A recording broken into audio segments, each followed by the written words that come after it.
بسم الله الرحمن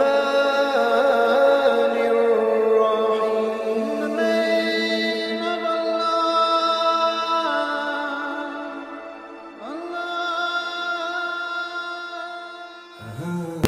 شروع اللہ کے نام سے جو بڑا مہربان اور نہایت رحم والا ہے۔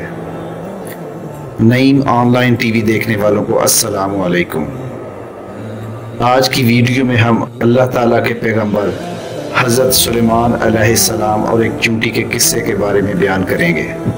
حضرت سلیمان علیہ السلام نہر کے کنارے بیٹھے ہوئے تھے کہ ان کی نگاہ ایک چیونٹی پر پڑی جو گیہوں کا ایک دانہ لے کر نہر کی طرف جا رہی تھی۔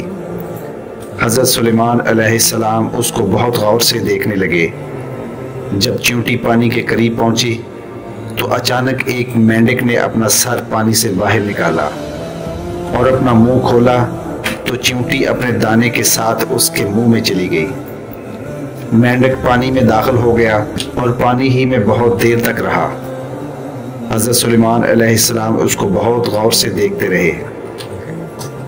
تھوڑی دیر بعد مینڈک پانی سے باہر نکلا اور اپنا منہ کھولا تو چیونٹی باہر نکلی، البتہ اس کے ساتھ دانہ نہ تھا۔ حضرت سلیمان علیہ السلام نے اس کو بلا کر معلوم کیا کہ ماجرا کیا تھا اور وہ کہاں گئی تھی۔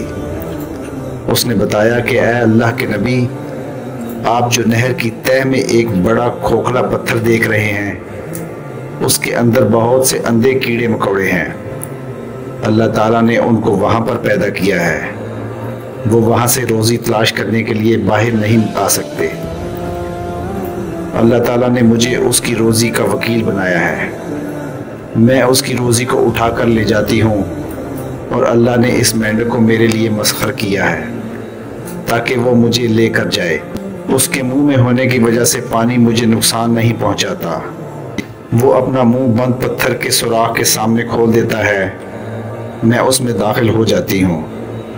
جب میں اس کی روزی اس تک پہنچا کر پتھر کے سوراخ سے اس کے منہ تک آتی ہوں تو مینڈک مجھے منہ سے باہر نکال دیتا ہے۔ حضرت سلیمان علیہ السلام نے کہا، کیا تو نے ان کیڑوں کی کسی تسبیح کو سنا؟ چیونٹی نے بتایا، ہاں، وہ سب کہتے ہیں، اے وہ ذات جو مجھے اس گہرے پانی کے اندر بھی نہیں بھولتا۔